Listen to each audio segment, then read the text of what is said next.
पुराणों में आप लोगों ने कथा पढ़ी होगी जलंधर दैत्य की। जलंधर दैत्य था और जलंधर को हरा पाने में भगवान शिव सक्षम नहीं हो रहे थे। क्यों? क्योंकि उसकी पत्नी का पुण्य बहुत ज्यादा था। वृंदा जो है वो गंभीर रूप से सती थी और उसका सतीत्व इतना था कि भगवान शिव भी उनको हरा पाने में सक्षम नहीं हो पा रहे थे। तो भगवान विष्णु ने भगवान शिव की सहायता के लिए छल किया, सतीत्व का हरण किया वृंदा का। उससे जलंधर का जो बल था वो कमजोर पड़ा। जलंधर का बल कमजोर पड़ा तो जलंधर को हरा पाए, पर कर्म था ना, तो कर्म का दोष भगवान को भी लेना पड़ा। कर्म के 3 दोष लगे। वृंदा निर्दोष थी, पर वृंदा को निर्दोष होने के बावजूद समाज के लांछन को स्वीकार करना पड़ा, तो वो कर्म मां सीता को उठाना पड़ा।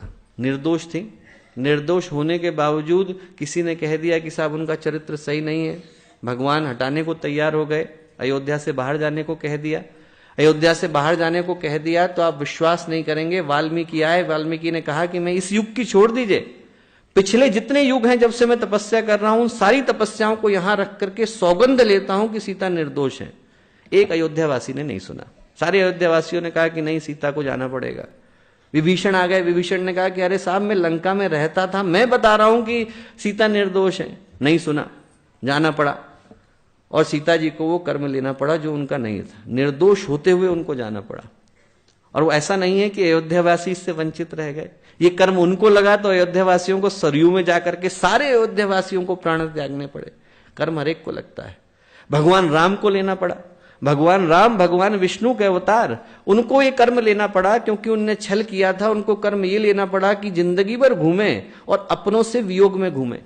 जैसे ही उनको राजपाट मिलने वाला था, वनवास मिल गया, घूमते रहे। जैसे ही वनवास समाप्त होने को हुआ, सीता का अपहरण हो गया।